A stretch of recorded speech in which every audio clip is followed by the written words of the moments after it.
Welcome to the No Emotion podcast. In this episode, we are talking to Versan Al-Jarrah. He is one of the two brothers involved in Black Swan Capitalist. This conversation is far-reaching. We talk about things that maybe you won't necessarily even expect. We go into the rabbit hole on a few topics. It's been wonderful to spend some time with him here in Houston, in person, getting to know the real guy behind the channel. And I hope the information covered in this episode brings you value. Let's get started. Here we are.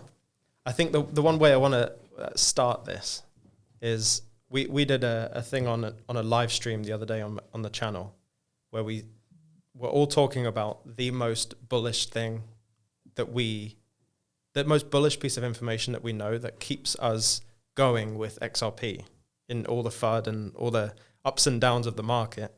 I wanted to know what it is for you that keeps you locked into XRP. What keeps me believing in it? What keeps you believing? The one piece of information. Well, this again really ties into the financial system. There's a lot of technical gurus out there that are putting content out. And in this technical space, we see a lot of the fear, uncertainty, and doubt.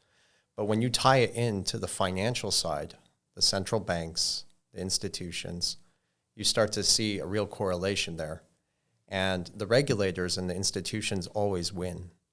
So when I look at XRP and I see the institutions positioning themselves with this digital asset and the company Ripple, for me, that's enough. If the institutions are doing it, I'm going to go with it. You always follow the money.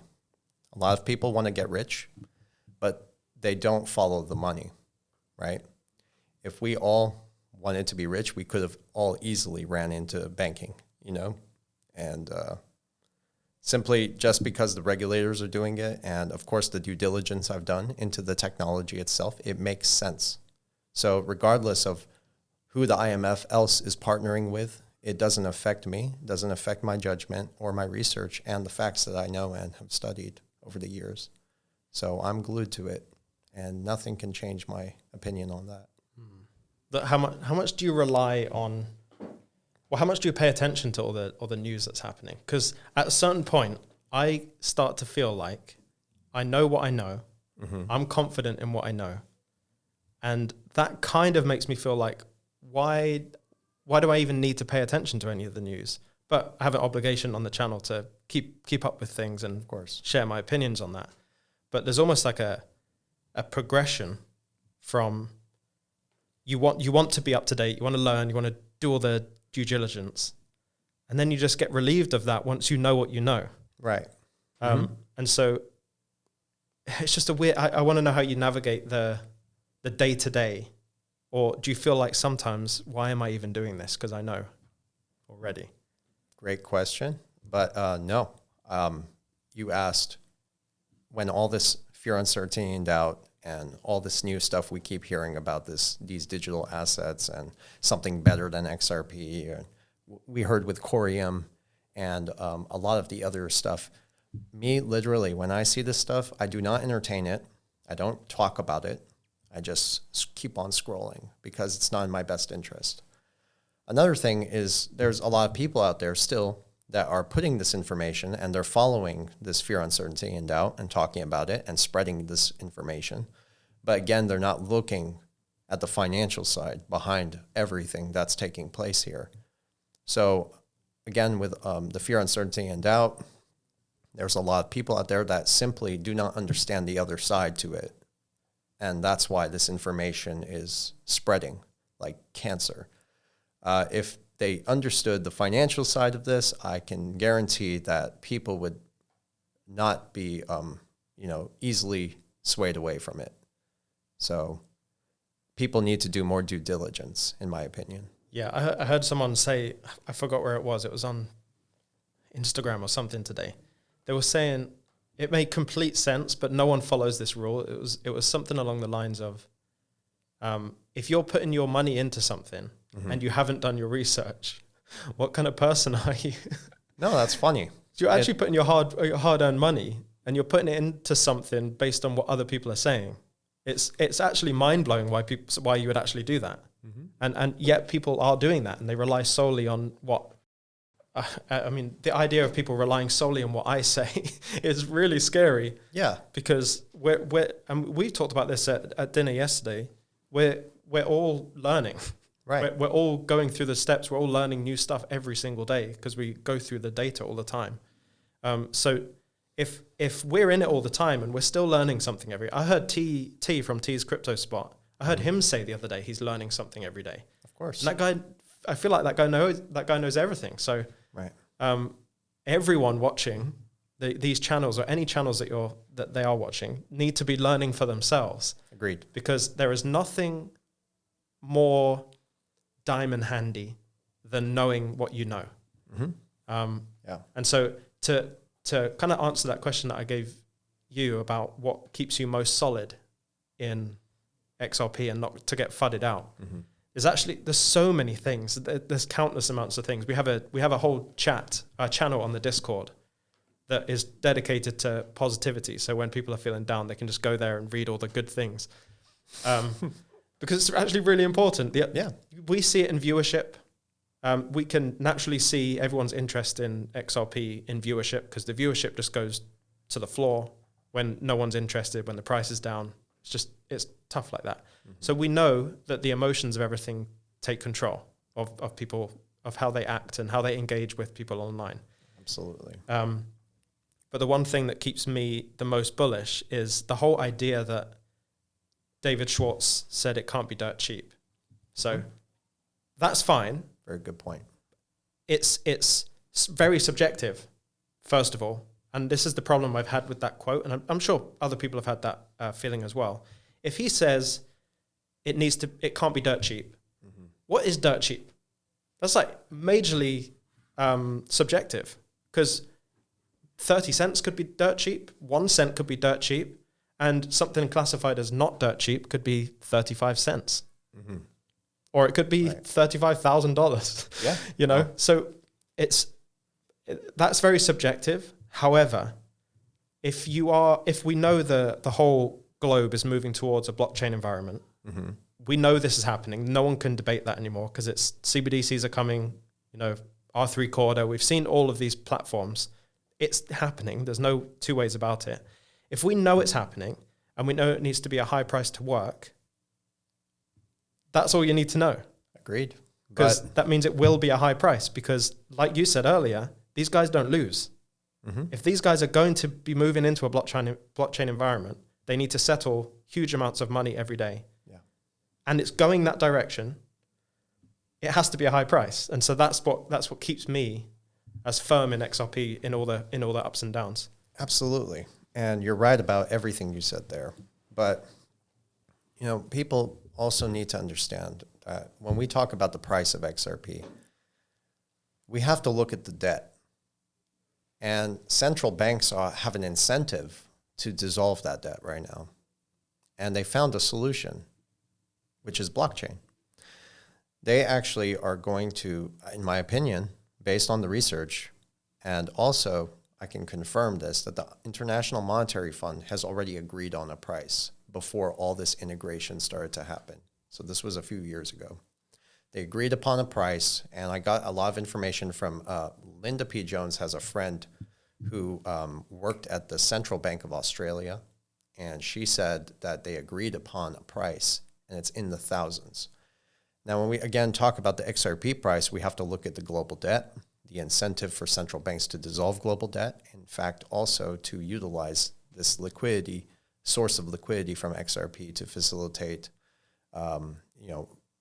transparency and, moving into the digital economy. This is what they're going to be using. XRP is a financial instrument to serve the global economy. When you start to take all these things into account, and again, like David Schwartz said, the price has to be very high. So the higher the price is, the more liquid the asset is, right? We all know this. When you start to look at all these other things on the financial side, then it makes even more sense. Again, understanding the financial side makes more sense to see and understand why the price of XRP would be so high and would have to be high. I think a lot of people, again, are not doing enough due diligence to what the central banks are doing, the International Monetary Fund, Bank of International Settlements, and also what we're seeing with gold and precious metals too. So technical gurus, again, they keep saying that this asset cannot be pegged or backed by precious metals. They don't believe that. I disagree. I still am convinced that this technology, with blockchain, we can digitize commodities. Then we see the central banks positioning themselves with massive amounts of gold. They're buying all the gold left. They're manipulating the price on the COMEX with the silver as well, buying up the gold, partnering with the digital asset, XRP and Ripple, and they're positioning themselves for a monetary reset. We know this. But with digitizing commodities now, I think, and I'm still convinced, that XRP could be pegged or still backed by a physical asset.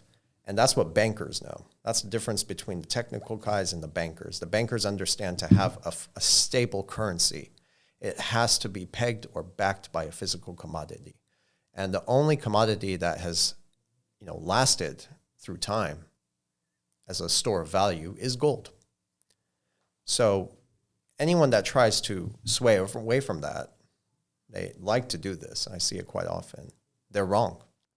I want to take some time away from this episode now to talk about No Emotion. You see it on my t-shirt, you see it on the TV back there. No Emotion is the brand that has been basically initiated from this community. It's the idea of moving through life and investing and all this finance with as little emotion as possible in order to get you through and make better decisions in the whole process. When we get too emotional, it gets too much and we make bad decisions. And when we get too sad on the lower side, we can make bad decisions there as well. So this brand is a representation of that in the outside world via clothing. If you know, the last drop in December was a massive success. Everyone loves the quality. These are top tier garments. These are garments that you won't find anywhere else really. And the quality is at the highest level.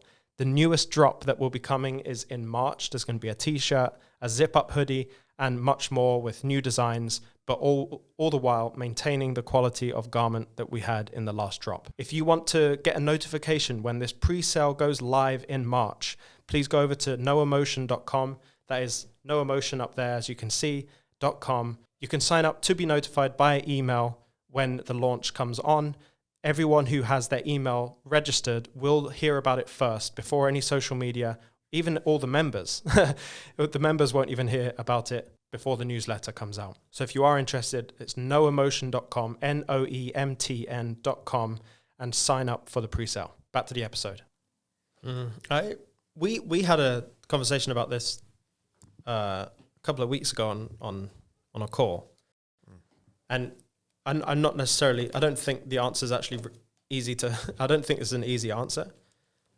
But the whole idea of debt, the whole global debt, and then XRP's role in that. Mm-hmm. My thought process is, what is easier? Is it easier for XRP and the XRP ledger to assume all of the debt and basically tokenize all of the debt, maybe using XDC or something, but settling funds eventually through the XRP ledger? Or does it make sense to revalue precious metals to erase the debt? They could do both. And, the Bank of International Settlements has made it very clear that gold is no longer a tier 3 asset class, which was high risk. It's a tier 1 asset class now, which is zero risk, zero. And that says a lot. Also, they did this discreetly, but again, we also see the positioning of the central banks with Ripple, and they are hoarding XRP, and they're buying large amounts of it. So I see something correlating there between the gold and the digital asset. In my opinion, that's what I think, because, it's quite obvious. A lot of people like to complicate the situation too. And when I say complicate, it's because they don't understand the financial side again. Bankers, again, know that a stable currency needs to be backed, again, or pegged to a physical asset like gold. Again, back to your question or your statement with the debt. Again, they could do both, because the gold price has been manipulated too, because the Federal Reserve can still print money. We're getting to a point where the Fed can't really inject liquidity anymore into the system. So they could use both, in my opinion. But it's quite obvious that something very fishy is going on behind the scenes too. Plus, we look at the SEC lawsuit and that they're delaying it while they're still adopting it. It raises a lot of flags, and they're keeping this very quiet. We're doing what we can to talk about it and discuss it. And like you said, I'm still learning every day too. I don't know everything. I'm trying my best to find answers. But I showed you this earlier too. In this file, we have a track record of almost every partnership and document with Ripple and the regulated institutions, and also the people who have joined the board of Ripple, which goes from Rosie Rios. We got people from BlackRock who hired executives from Ripple, Robbie Mitchnick. So we see the largest institutions who control all the assets and the money also partnering with this company, Ripple. And I saw someone tweet this, and it really frustrated me. Somebody said, Ripple does not need XRP to succeed. And that's just it's a very stupid comment because, Brad Garlinghouse has many times said, and forget what he said, XRP is the heartbeat of Ripple. That is what makes Ripple valuable, So a lot of confusion, certainly. But again, when you research and do your due diligence and not just listen to me and yourself and all of us, I think people will have a better understanding of how this is playing out, what's going on. It's very interesting to see how this is going to unfold in the coming years. But I believe that the adoption will continue to grow, and I think more people will start to understand that they need to get into this technology. This is a wealth transfer, and we are going digital. Yeah, there's no doubt about it. When do you think investing in XRP is too late to do that? I think it's already too late. Ooh. I think, the price is holding steady, despite financial crisis on the rise, devaluation of currencies, fiat currencies worldwide. There's no really safe place to hide your money now. And that's where it gets dangerous. People are seeing their purchasing power get cut into half. And all it takes now is Saudi Arabia to come out and say, we're done with the petrodollar. Once this happens, the dollar will plummet. And nations around the world will start dumping dollars. And I think we're very close to that.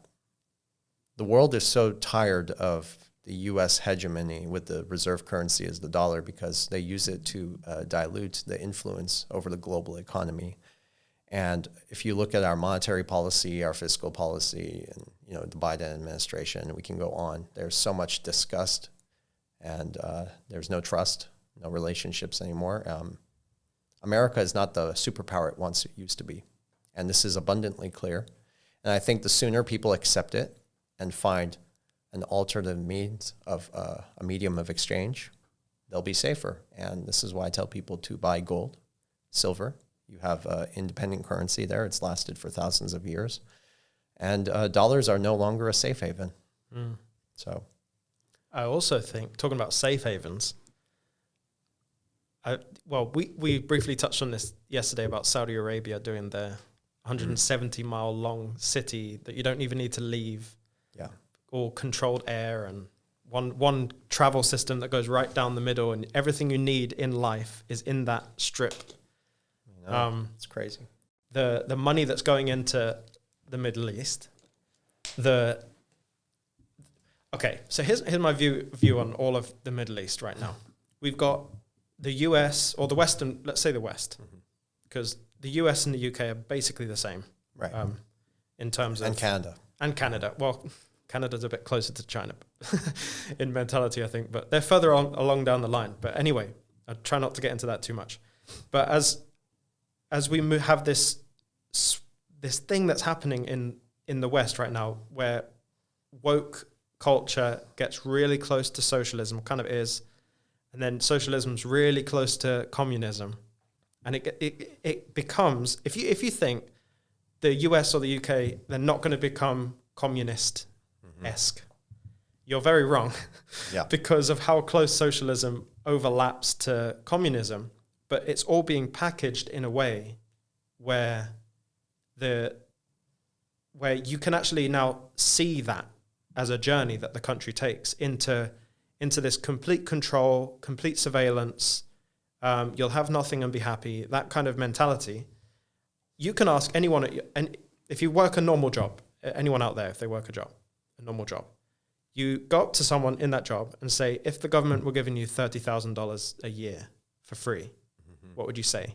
99% of them will say yes. Probably even all of them will say yes. Those are what we call sheeple. Yes. Many of those. Who don't know what's going on in the back end and don't even question why the government would give you that much money. Like, why? You have to ask why in all of these situations. Why the stimulus checks? Why the stimulus checks? Why COVID? All of it. Sure. You need to be asking why to all of that. So that leads me further down the line to say, our Western countries have moved in such a way that has moved considerably further away from being conservative or having traditional values. That's getting really close to something that's quite, I think generally the consensus is across the world is that is maybe not a good way to operate in a communism type way.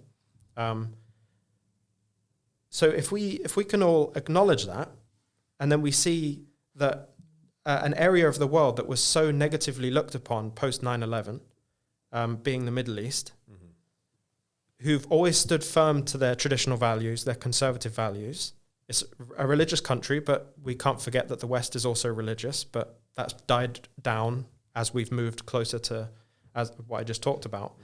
But the countries in the Middle East have so much going for them right now to where forget China, forget Russia, the whole Middle East, they're quietly in the back end, about to take over, in a massive way, because there's been a switch in me over the last 5 years, slowly, and very recently, to where I'm thinking probably the best place to live would be a stricter country, a country that doesn't give in.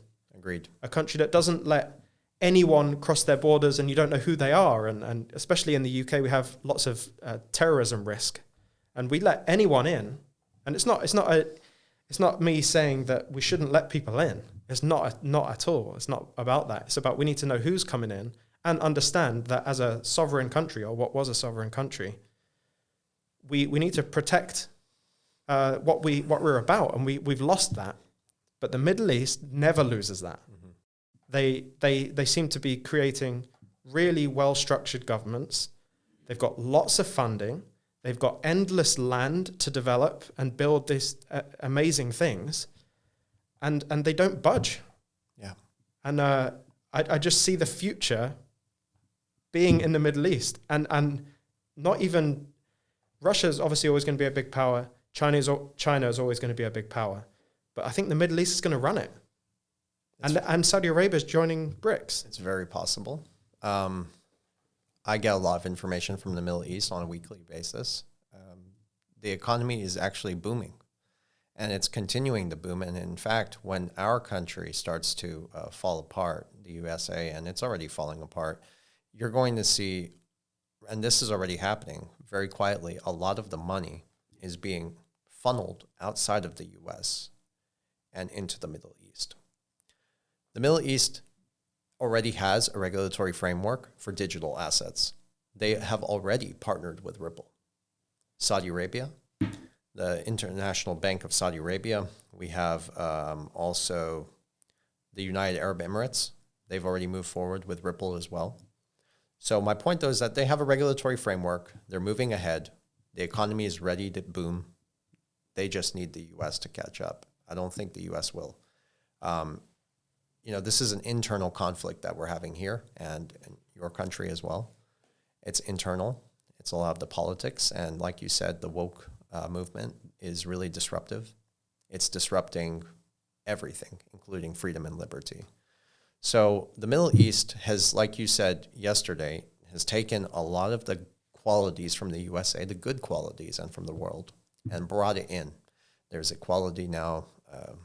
You still can't vote because we have a monarchy. Mm-hmm. But basically, they're leaving the woke stuff out.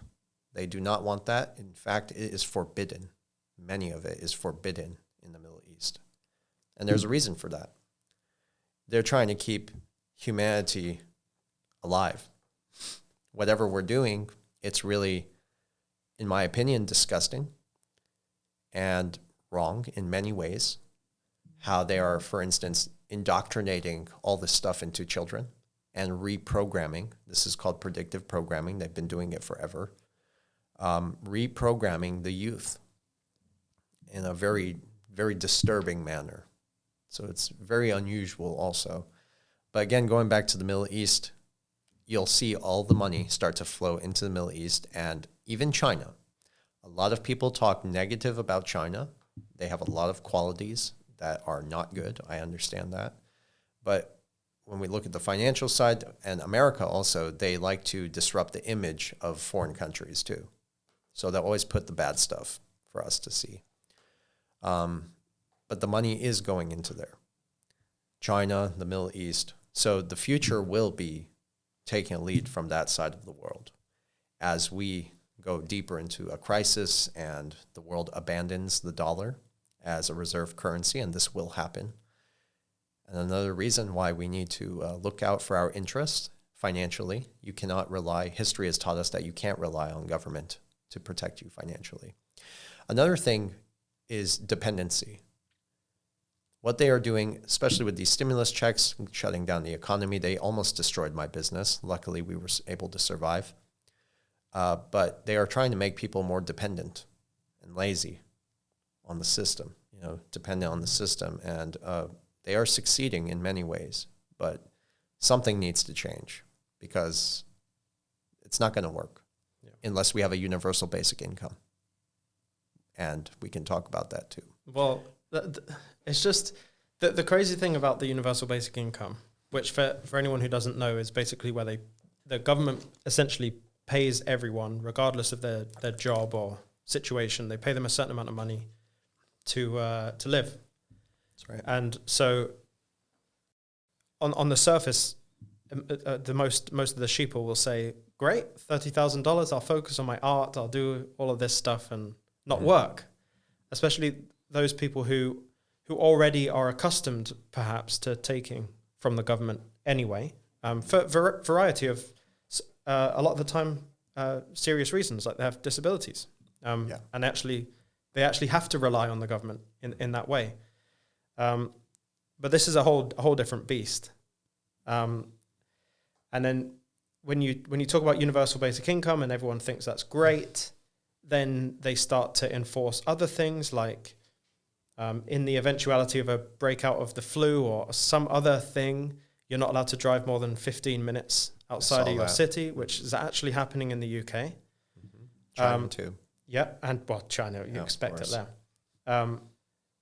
And then you get to the whole thought process, well, if this is all going to be CBDC money, so programmable money, and we have an agenda on no gasoline cars, you can only have electric cars, or you can only have one steak per month or something, that's to keep the environment healthy and stuff like that. Just craziness. That's absolutely what they'll do. They're giving you the money. They're giving you the life. They can tell you how to spend it, and they will. I got to say something. First of all, what really stresses me about the fact that they keep pushing electric cars on people.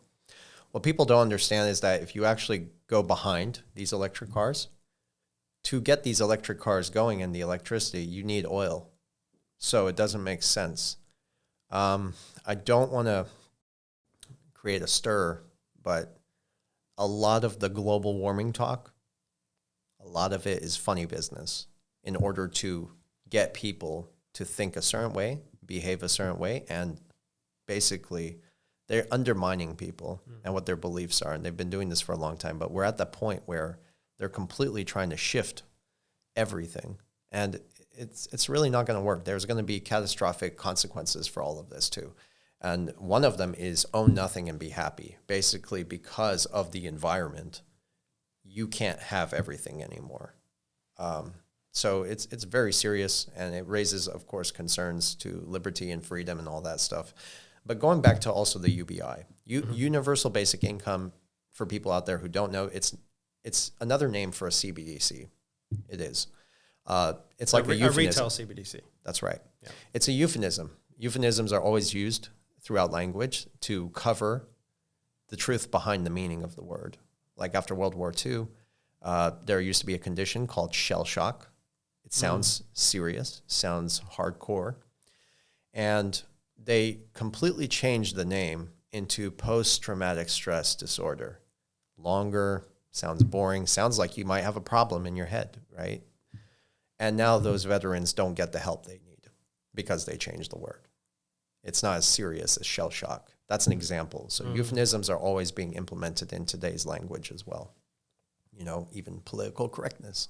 That's a euphemism for basically reprogramming people. Yeah. I mean, this is very serious, you know. Besides all that stuff, you know, universal basic income, I can also tie that to Ripple. XRP would be the one, I believe, and they offer the service on their website, CBDC service, and the best, it's most secure, most interoperable. Why wouldn't the institutions go with it who are already partnered with them? It would be used to create the central bank digital currency, or UBI, whatever you want to call it. So a lot of people have said, well, you're working with the devil, basically. Yep. Well, I'm not going to deny that. Basically, the institutions and the regulators always win. They're going to win. I'd rather take my chances and have my positions, you know, and my bags filled when this transition takes place instead of getting left behind. So that's exactly what it would be too. It's this part of the episode is brought to you by my Discord server. If you want to be in a community where you can talk to people all around the world about their thoughts and the research and deep dives that they're doing, and you want to share your research too, and overall have a positive experience with XRP and what you hold and understanding what you hold, you might want to consider joining on Discord. We have various channels on there from gold and silver, or if you're above 60 years old, there's a 60 and over chat as well. There's all kinds of chats there for everyone to feel at home. In addition, if you want to join the paid tiers, these are tiers that I operate in the most. When I get questions in the Discord, those are the ones I answer, and I prioritize based on the tier membership that you have. If you want to join the Discord for free, the link is in the description. If you want to join as a paid member to get access to those additional channels and also members only voice chats where we have basically a conference call where we all talk together, then consider clicking the join button next to the subscribe button here on YouTube. Additionally, there is also a link to that in the description if you want to click it there on a mobile. Again, that is the Crypto Lulu Discord server, a wonderful place to be and talk with a community. I hope to see you over there. Back to the episode. Making a deal with the devil so that in the end, you're not as badly positioned, because it's going to be terrible for everyone. I will say this. What are you laughing about? Well, I want to clarify, if they push it as far as getting a chip in my skin to use my XRP, I would sacrifice my XRP. I really would. That's interesting. I'm not gonna. So you're talking about a chip for paying? Mm-hmm. I'm not gonna do that. Well, I've thought about this, right? And I've thought about it as actually a really convenient thing. Not spending my XRP, but I would potentially have a chip right in here, in between my thumb and my finger, that does the RFID. You know, the contactless payment. I would do that if it was CBDC. I'd be afraid to, because that's super convenient. You don't even need your phone to pay. Absolutely convenient. But see, in my opinion, convenience has also destroyed many of the qualities that make us who we are. Yeah, you're right. You know, many years ago, you know, before we had clocks and watches, you know, the old people, they used to look at the stars and, be able to tell the calendars. And you'd be surprised. People were so much intellectual and spiritual, and a lot of that is being taken away. And we are becoming less and less human every day. And I see this every day. I really do. And it hurts. It's so emotional. Yeah. No emotion. But, it really disturbs me to see these things come into fruition, some of it. Technology is many ways, it's a pro, sure. But there's so many cons that come along with it. Plus, who's the one putting these into place? That's the big question. And governments have not been honest before. So, well, it's Google. Them too. Yeah. Have you used ChatGPT? I have not. And let me also clarify. People keep asking me if I'm on Discord. I am on Discord, but I do not use it. I prefer to be off my phone instead of on it. Okay. So it's crazy. Yeah. I'm not surprised. I've read about it, though. Okay. So I was going to ask you a question, but it kind of helps if you've used it. But essentially, you can give, this is a tip for everyone. You can use ChatGPT to get it to read the XRPL developer library. So that's everything all the code, all the language for the code that is used on the XRP ledger. They use their own code language on the ledger. You can ask ChatGPT to write you some code to help you transact on the XRP ledger. So you no longer need an exchange because you can interact directly on the XRP ledger using code. Now, obviously, there was a high barrier to entry because you had to know how to code. Yeah. But now I can say, create a system that allows me to transact 100 XRP from this wallet to this wallet, make the code. And it makes the code. And I've shown that to developers, and they said that code works, right? Right. The only thing it doesn't do right now, which is where you actually still need a developer, is linking the APIs from the piece of code that you wrote to actually engage. It's like the bridge. The API is the bridge between the code and the ledger to actually interact on it. My question was going to be to you, and maybe you have some thoughts on this anyway. How do you think AI impacts crypto in general? Okay. So before I try to answer that, how it impacts crypto, a very interesting point you made. But first, let's talk just generally about artificial intelligence and technology. I'm going to quote something from Klaus Schwab at Davos 2022. I encourage everyone to watch it if you really want to have an understanding what's playing out with the blockchain as well and some of the other things. But Klaus Schwab said that by 2025, we need to eliminate over 550 million jobs worldwide to make way for innovation in technology and artificial intelligence. 550 million jobs. Okay, that's a lot. So that kind of cuts out a lot of the middlemen who are working right now, trying so hard to make ends meet. But people need to learn skill sets right now more than ever, whether you're doing coding, programming, which is practically the same thing, but you need to learn skill sets, services you can offer, things you can build, things you can do with your hands, your creativity. You have to start using your brain. You're not going to be able to just walk into an office anymore because computers are going to take over entirely. We're already at that threshold. And this is becoming abundantly clear. Many people are already being laid off because of technology. Yep. And something else I'd like to include, massive layoffs in 2023 because of interest rates and whatnot. We'll get into that later. Well, we were just at dinner with a couple who they watched both our videos. We're meeting up in Houston for dinner. Yeah. And do you remember how many people got laid off? I won't say the company, but the last night, there was something like 1,500 people from one company, large company, by the way, got laid off. That's just the beginning. It's the beginning, and it's exactly what you're saying about the massive amount of layoffs coming. But also, just to go on from that, when you look at roles like junior developers, you look at copywriters, and you have these teams for content and all of that kind of stuff, or companies that write content for their clients, like blog posts and stuff. If you had a team of 10 people, that's down to one person now. that one person just using an AI tool like ChatGPT can now do all of those roles. That's right. And so if we look at the amount of people actually working, it might actually work into that, where you say, you've got how many people are going to lose their jobs? 550 million. 550 million. Quote. So 10 times more than that. It's about the population of the world, maybe. I don't know. I'm just doing quick maths. Significant. Yes. But if one person out of every 10 is going to be basically replaced, that makes sense, that number. Yeah. Well, it's going to happen. It is going to happen. But this also raises an interesting point to the UBI again. These two kind of meet in the middle perfectly. Yeah. We're already putting things in place for a UBI, Universal Basic Income. Why would they be doing this? It's simple. It's because we are seeing a rise in technology and artificial intelligence, but also we're seeing a collapse in the financial system. Yeah, and there's going to be 550 million people out of a job who need to be paid for doing not their job anymore. Exactly. And, this is why, again, people need to completely rethink their strategy moving into 2023 and, later on down the road. Another thing is, this also, again, goes back to the dollar.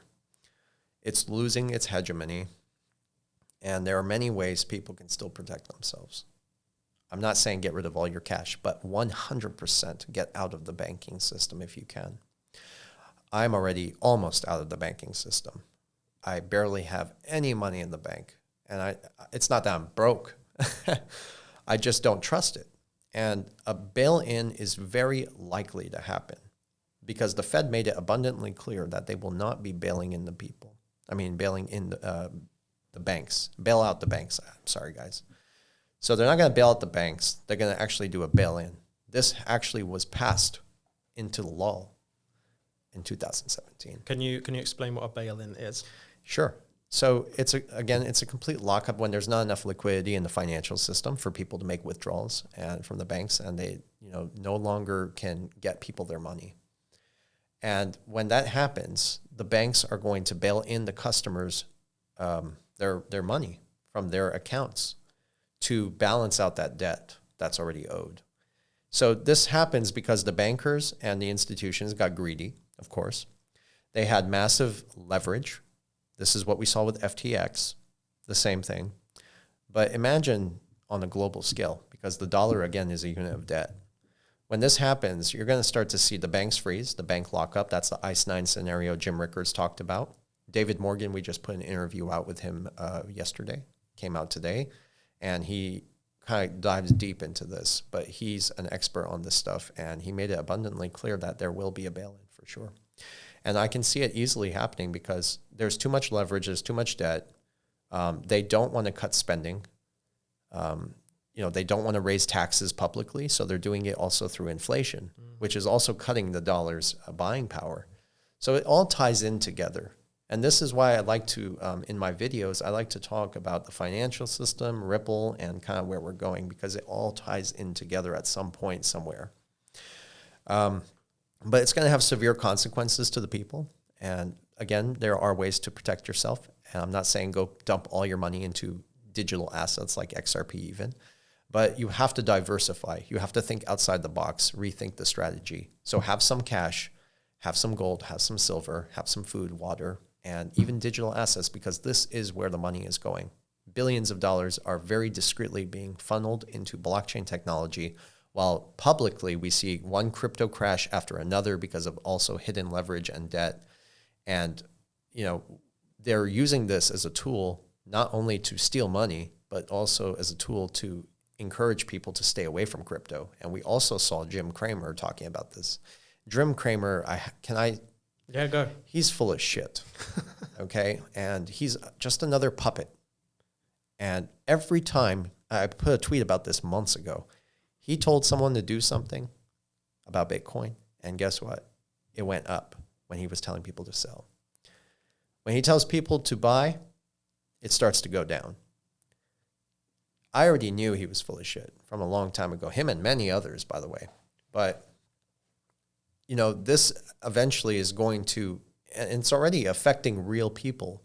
So all this hidden leverage and all this debt and this financial crisis is about to reflect on the real economy. So again, it ties in together. but people really need to diversify and rethink their strategy, because if not, they are going to get wiped out. And I mean it. I'm not even kidding about that. I think one of the most valuable lessons you can learn in all of crypto when you do it for a while is whatever the people on the news say, just do the opposite. Yeah. And actually, I think someone posted a chart of every instance Jim Cramer said to do something and what happened to the price immediately after. So you can use Jim Cramer as an indicator. That's so funny. And actually, that would probably be a good idea on TradingView or something, to create an indicator, a Jim Cramer one. When his face pops up and it's red, it means it goes down or whatever. Yep. That would be a funny thing to make. You have 2 tabs open. Maybe I'll get ChatGPT to make that in PineScript. So we're talking about Jim Cramer, but really we're talking about everyone. All of them. The general sentiment across the internet. Yep. When you hear the absolute worst information, we're probably near the bottom. Or when you get the worst news, it's probably near the bottom. When you get the best news, you're probably nearer the top. And that is the same across history. Yes, history does repeat itself. Yeah. And what we're seeing right now also with the blockchain technology, this is another bubble. It's like the .com bubble. Again, history repeating itself. We're seeing a transition of wealth into blockchain technology, and they're telling everyone to stay out of it. It's dangerous, it's risky, it's that. But these things are going to blow up to astronomical levels once we have clarity, regulation, and transparency, because that's when institutional money comes in. And when institutional money comes in, these things go through the roof, just like that. But then again, it's not just XRP. We have XLM, XDC, IOTA, Algorand, HBAR. HBAR, by the way, many people don't know this. They work very closely with the military-industrial complex. You'd be so surprised how close the military is and hedged they are with HBAR, because they are going to use this technology to develop military applications and platforms. So a lot of very interesting things are happening behind the scenes. Again, it's all about the due diligence. If you're doing your own homework and you're reading this stuff, what you and I are doing here is trying to give people, not just, we're giving them some clarity, but we're also encouraging them to do their own research. Mm-hmm. If you read some of the documents out there, it's out there. I mean, we have all these documents, hundreds of documents of Ripple and the board of directors, and it's so obvious. And I've been following this stuff for many years, and a lot of these documents, you have to go search very deep for them. I actually typed in a title onto Google, and the title was no longer there. Yeah. The page wasn't there. So all these papers, we've been tracking this stuff for a while, and I have many files like it, but some of these articles, you can't find them anymore. I've also confirmed this with a congressman. So we are on the right path, and what we're doing here is, again, I'm so blessed to be part of this. A few years ago, I'm an engineer. I did not know about this stuff, but once I understood what happened in 2008, I went and watched a bunch of documentaries. I got sucked into this stuff too. And then we had our FaceTime call with Khalid al-Sunaid in Saudi Arabia, and I was all in, just researching for years, and I've been doing it still, and I'm still learning. So I have not even figured out what's going on here yet. I'm still working at that, but I have a clear understanding. I want to take a little bit of time out here just to let you know that clicking like on this video is extremely powerful, and actually clicking like tells the algorithm that you're enjoying this video and that other people might also. If you are watching this video also and you haven't subscribed, which may be a possibility because the algorithm can sometimes spit videos out at you consistently without you being subscribed, please click subscribe. Help support me as a creator now that I'm full-time and I don't have a real job anymore. So doing those two things, clicking like and clicking subscribe, would mean the world to me and actually helps the channel significantly. Back to the episode. Do you know, just to go back to that whole idea that you said there were partners in the Middle East and Saudi Arabia with Ripple, mm-hmm. Do you know in what capacity? I know the central bank of Saudi Arabia has already had multiple meetings with Ripple partners. One of them, I forgot his name. He's an Indian gentleman. Rishi Sunak? No. He works with Ripple. Okay. He does a lot of, if you actually go to like Ripple, their website and their board of directors, and you see who handles the Middle East, you'll find him in there. But here is an article from Abu Dhabi's largest bank, just launched a blockchain cross-border payments. So they've been introduced with real-time cross-border payments on a blockchain integrated technology from firm Ripple. We're talking about XRP here. Yeah. The whole MENA is the Middle East national region, you know. They've all already partnered with this. We have some here from Morocco, Brazil, which is also a BRICS nations country, India. I mean, the whole Middle East, Turkey, Morocco. We see Lebanon, even though their bank failed. Yeah. Now maybe they can get back up, but some of the largest institutions have partnered with Ripple already. So my question is how they're partnering, and you know, like are they using what are their plans? Are they using a CBDC platform, or are they going to use RippleNet and then move into ODL? And if they are going to move into ODL, what they're waiting for, kind of thing, because they're obviously not worried about the US court case. Well, see, again, the US dollar is still the reserve currency, and many countries are still holding dollars. So it wouldn't be in their best interest to actively just use that on-demand liquidity at these low prices right now, too. Plus, there's no regulation, no clarity. So I think what they're doing is, with the movement of the BRICS and what they're doing, I believe that it's a signal to the US, letting them know. We've heard all kinds of rumors that behind the scenes, they're all working together. I've heard this many times. Now, I don't know if it's true or not, but I think what they're doing is fast-tracking this innovation and the adoption of blockchain. And what they're doing in the Middle East and all the moves with China and Russia is basically letting the West know. But for the U.S. not to take blame for a bail-in, for instance, or an economic freeze, we're already at war with Russia. It's very possible that they blame Russia for a cyber attack on the financial system. And that could be the catalyst which drives the dollar back to nothing. And it creates a liquidity crisis in the global financial system. And by that time, I pray and hope that we'll have the regulatory framework so that way we could see XRP being utilized to facilitate that liquidity.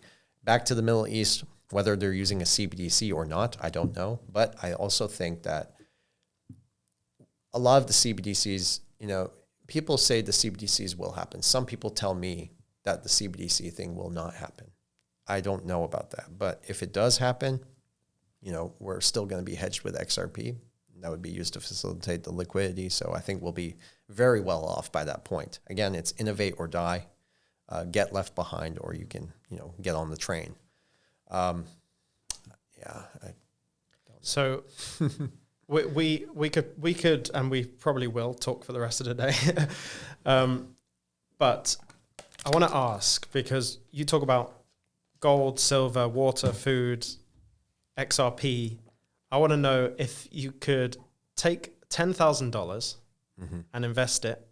How would I do it? How would you do it, and in what assets? I'd put $4,000 in gold.